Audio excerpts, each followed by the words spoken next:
até a gente estava conversando e eu achei muito legal. A Abobrinha trouxe alguns exemplos até do que eu falei na live com o Bira, né? De quando se projeta para o texto bíblico a questão da homossexualidade. Né? Que, por exemplo, quem fala que os textos bíblicos falam contra a homossexualidade estão dizendo que naquela época, naquele contexto, existia o conceito de homossexualidade como entendemos hoje. E isso é mentira. E quem diz que nos textos bíblicos não apenas não se condena, mas se explora a possibilidade da homossexualidade, os textos falam a favor da homossexualidade, estão fazendo a mesma coisa. Estão projetando para dentro dos textos conceitos, o conceito da homossexualidade que não estava lá. Porque, por exemplo, Romanos 1, quando se fala desse contexto, nessa carta específica de Paulo, você está vendo uma narrativa num contexto greco-romano em que os homens praticavam sexo entre si. Homens com homens, homens com meninos, inclusive. E as mulheres tinham a função reprodutiva. Porém, isso é num contexto de não capitalismo. Um contexto em que não havia...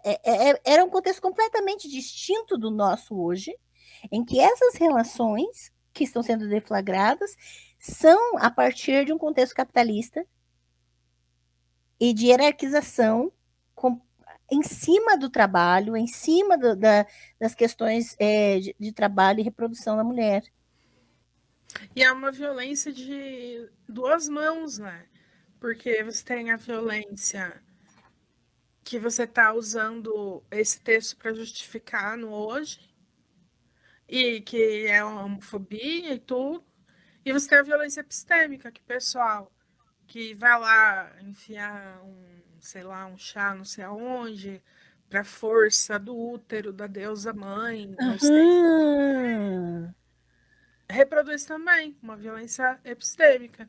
Aí vem falar de que porque o capitalismo é ruim, a gente tem que lutar contra a colonialidade das nossas ações, daí a gente faz o quê? Vai lá e reproduz. E é super colonial e epistemologicamente violenta, só que de mão dada, de saião com flor de EVA na testa, fazendo uma ciranda. Com o chocalinho na mão. Uhum. E ou seja, você sai de um culto, o culto ao masculino, e vai para outro culto, o culto ao feminino.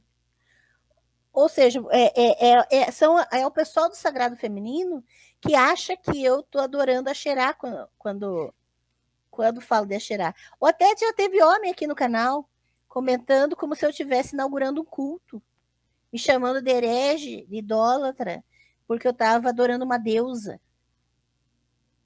Sendo que a minha... Pensa... Eu fui chamada de idólatra, é por isso que eu... A palavra ídolo, veja que não é uma descrição de nada. A palavra ídolo é um juízo de valor sobre o outro. É dizer que o ídolo é sempre o do outro, né? É sempre aquilo que diz respeito ao outro.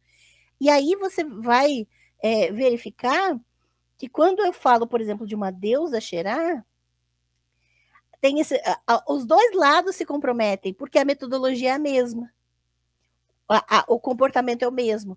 O lado machista, que está ali colocando como subalterno todo o feminino, e aí vai tratar como se eu estivesse adorando uma deusa e estivesse indo contra os princípios, né, do masculino, da divindade, do monoteísmo, dos monos da vida, né, monoteísmo, monogamia, tudo que seja mono aí.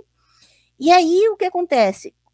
tem um outro lado que tem o mesmo comportamento, que são as mulheres do sagrado feminino, e que vão se aproximar achando que aqui, por ser falado de uma deusa, que representa um lugar na história, um espaço específico na história, uma cultura de pessoas na história, e a importância desse mito naquela região, daquela forma, vão tratar isso como um culto. Como se eu estivesse abrindo uma igreja, a igreja de Axerá aqui. Né? Da mesma forma que fazem com Javé aqui, achando que onde está Javé tem uma trindade na Bíblia, quando não tem. Se quiser se aprofundar sobre esses assuntos de Bíblia, vem fazer meus cursos, tá, gente? Não tem problema, não. Na descrição de todos os meus vídeos aqui do canal tem o link para os cursos. E aí você vai perceber que não adianta olhar para o outro e apontar a problemática no outro, quando a gente não se percebe agindo com a mesma metodologia daqueles que combatemos. É o velho maniqueísmo, que é sempre eu e o outro, sempre nós e eles. Então você combate algo reproduzindo a metodologia. Então não há diferença nenhuma, não se percebe o diverso, e é fácil perceber isso naquilo que não é nós. O que a gente está trazendo aqui olhe para si, vamos olhar para nós, vamos perceber as nossas problemáticas e entender esses conceitos.